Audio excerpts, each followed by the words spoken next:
Au nom du Père et du Fils et du Saint-Esprit, ainsi soit-il. Parmi toutes les merveilles de grâce que l'on peut méditer dans ce privilège de l'Immaculée Conception, nous pouvons regarder Notre-Dame comme un modèle de pureté d'intention, c'est-à-dire de toujours tout faire par amour pour le bon Dieu. Non seulement faire les choses bien, mais les faire pour Dieu et pas pour notre propre satisfaction, pour notre vanité ou d'autres motifs imparfaits. En effet, fondamentalement, qu'est-ce que le péché originel, sinon justement le fait de se rechercher avant Dieu? C'est ce qu'ont fait Adam et Ève en commettant le péché originel. Et même après le baptême, vous le savez, il nous est bien difficile de bien nous orienter, de bien faire les choses uniquement pour Dieu. C'est difficile et ça demande un effort constant. Et donc l'Immaculée Conception, sur ce point, c'est un modèle. Je peux vous donner une image assez simple. Imaginez un cristal vraiment resplendissant. Il laisse passer parfaitement la lumière du soleil, c'est-à-dire la lumière de Dieu. Tandis que nous, au contraire, si nous sommes en état de grâce, quand même, nous laissons transparaître le bon Dieu au travers, mais c'est comme un verre sur lequel il y a des traces de doigts, sur lesquels il y a peut-être de la buée ou d'autres saletés qui sont restées. Alors regardons la Sainte Vierge aujourd'hui pour qu'elle nous aide à nous améliorer sur ce point. Retournons d'abord au péché originel qui détermine un petit peu toutes ces choses-là. L'homme avait été créé par le bon Dieu, et donc l'homme appartient à Dieu. Dieu est maître de l'homme, et donc l'homme doit honorer Dieu, il doit lui obéir, il doit le servir. Et cela, c'est vrai même du point de vue purement naturel. C'est-à-dire même si le bon Dieu ne nous avait pas appelés pour le ciel, même s'il ne nous avait pas donné les sacrements, la Sainte Église et toutes ces choses-là, par le simple fait d'être créature de Dieu, eh bien, déjà, nous devrions honorer Dieu, lui rendre hommage, l'adorer. Mais cela est d'autant plus vrai que le bon Dieu nous a appelés à un ordre surnaturel, nous a appelés à être enfants de Dieu par la grâce. C'est un appel gratuit de sa part, il n'y était pas obligé. Et ce que cela veut dire, c'est qu'il nous donne la faculté de faire non seulement de bonnes actions, mais même maintenant des actions surnaturelles, qui ont une valeur pour le ciel, qui sont méritoires, qui ont une certaine caractéristique divine. Nous ne sommes pas Dieu, bien sûr, mais nous pouvons faire des actions surnaturelles de la vie de Dieu. Et le bon Dieu nous appelle au ciel. Cette destinée qui nous est donnée, c'est la chance, la grâce de pouvoir voir Dieu tel qu'il est. Donc le bon Dieu nous a donné tout cela. C'est dans ce contexte qu'eut lieu le péché originel. C'est un péché évidemment d'une noire ingratitude, parce que le bon Dieu avait tout donné. Il avait rendu les choses assez simples quand on y pense, quand on voit le commandement assez simple que le bon Dieu avait donné à Adam et Ève. Évidemment, ce péché originel, c'est une grande ingratitude. Et ce n'était même pas pour l'homme une bonne idée. Ce n'était pas un bien. Quand l'homme s'est recherché, qu'est-ce qu'il a trouvé? Le malheur, le néant, la tristesse, la mort. Voilà ce que l'on trouve dans le péché. Mais il y a eu ce moment de la tentation, quand on voyait un petit peu ce qui s'est passé, quand le démon est venu tenter Ève. Il y a eu ce moment qui a été la porte ouverte au démon, ce moment d'hésitation. Le démon a présenté des arguments, il a contredit ce que disait Dieu, et Ève l'a écouté. La parole de Dieu a été mise en suspens, pour ainsi dire. Oui, c'est vrai que le bon Dieu vous a dit ça, mais en fait, je vais vous expliquer autre chose. Ève a laissé le doute s'introduire. Donc le bon Dieu n'était plus la règle suprême. Elle avait, à partir de ce moment-là, déjà laissé le doute s'introduire. Que peut-être, finalement, il y aurait quelque chose qui serait meilleur que ce que Dieu propose, qu'il y aurait un autre bien à choisir, une autre possibilité. Donc Ève a pris en compte la tentation du démon et elle est tombée dans le péché, elle a entraîné Adam. Le péché originel, fondamentalement, c'est ça, c'est quand Dieu n'est plus le principe et la mesure de ce qui est bien, de ce qui est mal. C'est ce que disait le serpent tentateur à Ève. Dans la Genèse, on lit ce qui suit. Voilà ce que lui dit le démon.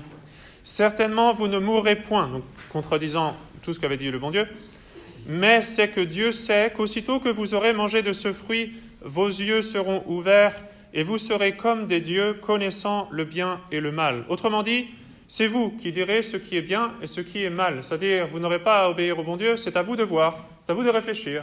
Si vous pensez que c'est bien ou si vous pensez que c'est mal. C'est à vous-même de vous faire votre avis. Et oubliez, ou du moins mettez de côté, ce que Dieu a dit. Donc la règle suprême, du coup, ce n'est plus Dieu et ce que dit Dieu, mais c'est ce que l'on pense, ce que l'on voit comme être bien, sans référence à Dieu. Évidemment, tout cela est très flou, très fluctuant. Et le monde moderne tombe dans la même erreur en nous présentant cette indépendance vis-à-vis de Dieu comme un honneur, une dignité. On parle à tort et à travers de dignité humaine. Justement, en flattant ainsi l'orgueil de l'homme, en se disant « c'est à vous de voir, vous êtes un homme après tout, c'est à vous de réfléchir, de penser, de voir si ce que le bon Dieu vous dit est correct ou pas, et de vous faire votre avis. » C'est une erreur qui se trouve à la racine du modernisme. Saint Pie X, dans son encyclique Notre charge apostolique, condamne un aspect du modernisme, c'est-à-dire son aspect social, qui justement promouvait cette fausse conception de la dignité humaine. Voici ce que Saint Pie X condamnait. D'après lui, c'est-à-dire le Sillon, l'homme ne sera vraiment homme digne de ce nom que du jour où il aura acquis une conscience éclairée, forte, indépendante, autonome, pouvant se passer de maître, ne s'obéissant qu'à elle-même et capable d'assumer et de porter sans forfaire les plus graves responsabilités. Voilà de ces grands mots avec lesquels on exalte le sentiment de l'orgueil humain, tel un rêve qui entraîne l'homme sans lumière, sans guide et sans secours dans la voie de l'illusion, où en attendant le grand jour de la pleine conscience, il sera dévoré par l'erreur et les passions. Donc c'est une erreur centrale du modernisme, et ça vient tout droit d'un autre système un peu plus ancien, ça s'appelle l'américanisme, qui dit que l'homme est vraiment homme seulement quand il se dirige lui-même. C'est-à-dire, autrement dit, l'obéissance, c'est bien pour les simples, c'est bien pour ceux qui ne comprennent pas trop, mais si vous êtes quelqu'un, si vous êtes fort, si vous êtes indépendant, c'est à vous de tout choisir, de tout décider. L'obéissance est ainsi vue comme une tare. La règle suprême n'est plus Dieu, mais c'est ce que l'homme accepte. Et parfois, ça peut être des choses que le bon Dieu dit. Dieu n'est pas totalement exclu, mais il est inclus seulement si l'homme le prend en compte. Donc tout devient défini par rapport à l'homme. Quand nous contemplons le mystère de l'Immaculée Conception, nous voyons tout le contraire. Notre-Dame nous présente aujourd'hui une attitude où c'est Dieu à la première place. Sainte Jeanne d'Arc dirait « Dieu premier servi, le reste passe après ». On pense à nous-mêmes après, on pense aux autres après. Dieu en premier. Elle ne regarde pas les suggestions du tentateur qui lui donne d'autres idées, mais dès le premier instant de sa vie, c'est Dieu et uniquement Dieu, et Dieu d'abord. Et tout le reste dans sa vie est orienté, décidé en fonction de Dieu.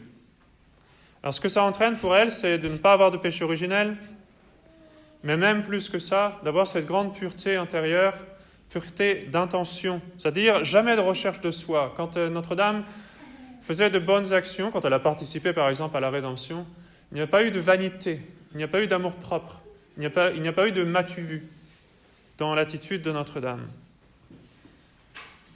Et Notre-Dame n'a jamais eu de mouvement désordonné de concupiscence, qui est une conséquence du péché originel.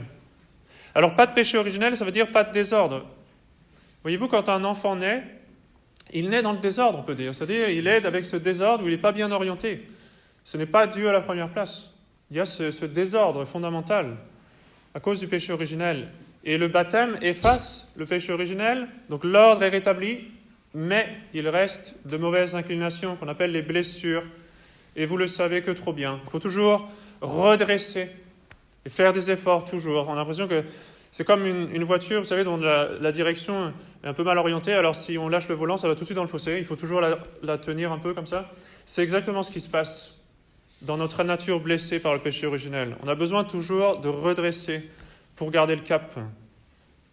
Donc notre façon d'honorer la Sainte Vierge et d'honorer l'Immaculée Conception et d'imiter ce privilège, c'est de redresser. Nous n'avons pas la grâce d'être nés parfaitement orientés. Alors il faut toujours redresser. Ça veut dire écouter ce que dit Saint Jean-Baptiste aussi, pendant l'Avent. Remettre de l'ordre, regarder Dieu en premier. Donc la Sainte Vierge avait une grande pureté d'intention.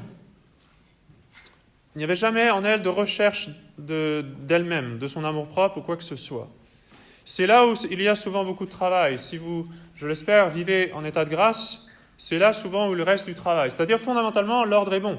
On vit pour le bon Dieu, on est en état de grâce, mais même dans les bonnes choses que l'on fait, il peut y avoir beaucoup d'amour-propre, de recherche de soi, ou bien alors on fait les choses parce que, par exemple, pour les enfants, papa, maman l'ont dit, alors on le fait, mais on n'a vraiment pas envie, on le fait en reculant les pieds. Ou bien on le fait parce que c'est notre patron qui nous l'a demandé, ou parce que notre voisin nous regarde, alors la pelouse est bien tondue, parce que surtout, on ne voudrait pas que les gens fassent des remarques. Alors si c'est uniquement à cause du regard des autres, ça ne vaut pas grand-chose aux yeux de Dieu. Cela est tellement important, cette pureté d'intention. C'est tellement important que deux grands saints, fondateurs de grands ordres religieux, ont voulu le rappeler continuellement à leurs disciples. Saint Benoît avait pour devise « Ut in omnibus glorificetur Deus », c'est-à-dire pour que Dieu soit glorifié en toutes choses. Donc, quel que soit ce que le moine fait, il doit chercher la gloire de Dieu. S'il fait de très belles enluminures ou des traductions de textes très importants, etc., très bien, du moment qu'il le fasse pour le bon Dieu. Mais s'il fait la cuisine ou des choses très simples, qu'il le fasse aussi pour le bon Dieu. En toutes choses, que Dieu soit glorifié. Saint Ignace dit à peu près la même chose. Ad maiorem Dei gloriam, pour la plus grande gloire de Dieu. Il faut chercher en toutes choses la gloire de Dieu et pas sa propre gloire. Et même si on est jésuite et qu'on fait de grandes choses, les jésuites, vous savez, ont fait énormément d'œuvres, des écoles, des collèges. Ils ont été très influents, même auprès de rois et de princes. Ils ont fait de grandes choses, ils ont porté l'évangile dans le monde entier. C'était un ordre vraiment très actif qui a fait énormément de bonnes œuvres. Et saint Ignace disait, tout cela, il faut le faire pour la gloire de Dieu. Et donc si on imaginait un saint qui aurait fait de grandes choses, un grand missionnaire, quelqu'un comme cela, mais qui ne le ferait pas pour Dieu, eh bien tout cela serait en vain. Et donc il ne serait pas un saint. On rapporte l'histoire d'un ermite, donc un religieux solitaire, qui méditait un jour sur le jugement particulier, quand chacun d'entre nous aura à rendre compte à notre Seigneur du bien et du mal. Et alors il s'est endormi pendant cette méditation, et le bon Dieu lui montra dans un songe les gens qui venaient les uns après les autres présenter leurs œuvres à notre Seigneur. Alors, ils venaient toujours avec deux sacs, un sac de bonnes œuvres, un sac d'œuvres mauvaises. Et très souvent, malheureusement, le sac le plus gros, c'était le sac des mauvaises œuvres, des péchés. Et ça, évidemment, ça attristait beaucoup ce pauvre ermite. Mais à un moment donné, il voit arriver une dame avec un gros sac plein de bonnes œuvres. Alors là, il était soulagé. Il dit, au moins celle-ci, c'est bon. Elle a un gros sac, tandis que le sac des mauvaises œuvres était tout petit. Et alors, cette dame pose ces deux sacs sur la balance, et voilà que c'est le petit sac le plus lourd. Alors l'ermite est tout étonné, il est tout attristé, il se dit, mais comment, même ceux qui ont des gros sacs maintenant, ça ne fonctionne pas, qu'est-ce qui se passe? Et un ange est venu lui expliquer, en ouvrant devant lui ce sac, en lui montrant, voyez, ce sac, il est bien gros, mais il est tout vide. Parce que cette dame a fait beaucoup de choses, mais elle les faisait par amour-propre, elle les faisait par vanité. Et donc elle a perdu tous ses mérites, ou la plus grande partie de ses mérites. Il y a donc ce danger de servir Dieu dans la mesure où ça nous arrange, dans la mesure où ça nous sert finalement. On sert Dieu parce que ça nous sert. On se sert de Dieu et des choses de Dieu pour soi, pour sa satisfaction, pour son amour-propre, pour l'estime des autres. Pas fondamentalement, je l'espère. Fondamentalement, on vit quand même pour le bon Dieu. Mais il peut y avoir de la recherche de soi qui va faire que l'on va perdre une bonne partie de nos mérites si on s'attache trop au qu'en dira-t-on, au regard des autres, ou même à sa propre satisfaction personnelle. Notre-Dame, elle, au contraire, nous donne l'exemple du fait de chercher la gloire de Dieu, et uniquement la gloire de Dieu. Et donc elle était prête, par conséquent, à faire tout ce que le bon Dieu voulait d'elle, peu importe ce qu'il attendait d'elle. Et c'est ça qui lui a permis de répondre avec une grande sincérité, « Voici la servante du Seigneur », quand on a eu besoin d'elle pour qu'elle devienne mère de Dieu. Parce que ça avait toujours été sa disposition. De fait, elle ne cherchait pas à être mère de Dieu, vous le savez. Elle avait fait vœu de virginité, et elle était si humble qu'elle ne se pensait pas digne d'un tel privilège. Elle ne le voulait pas, elle ne le cherchait pas, parce qu'elle cherchait uniquement la gloire de Dieu. Un bon moyen d'imiter le privilège de l'Immaculée Conception, c'est de bien faire notre offrande du matin. Voyez-vous, l'Immaculée Conception, c'est le début de la vie de Notre-Dame. Dès le début, bien orientée, tout à Dieu, elle offre tout. Et bien, de cette façon, nous pouvons faire de même chaque jour, en nous levant, en faisant l'effort, pour nous ça prend un effort, vous savez, il faut toujours redresser, en faisant l'effort de nous mettre à genoux et d'offrir sincèrement tout ce que nous allons faire pendant la journée. Il est possible, évidemment, qu'on soit distrait un petit peu par les préoccupations et qu'on perde de vue cette offrande, mais au moins elle sera faite, le principe sera là, tout sera bien orienté au départ. Et après, tout au long de la journée, pendant la journée, essayez d'élever votre âme dans votre travail. Prenez juste une seconde pour penser au bon Dieu, vous regardez votre crucifix, vous offrez ce que vous faites. Et je vous conseille également de faire une petite prière avant de faire un travail, justement. Si vous avez un grand travail je ne sais pas, à la maison peut-être, quelque chose, une réparation, un nettoyage, mettez-vous quelques instants en prière pour offrir ce que vous allez faire.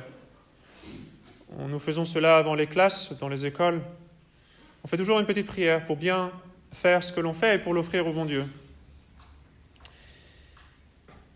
Offrez particulièrement les petits problèmes du quotidien quand ça ne va pas comme vous voulez, concrètement.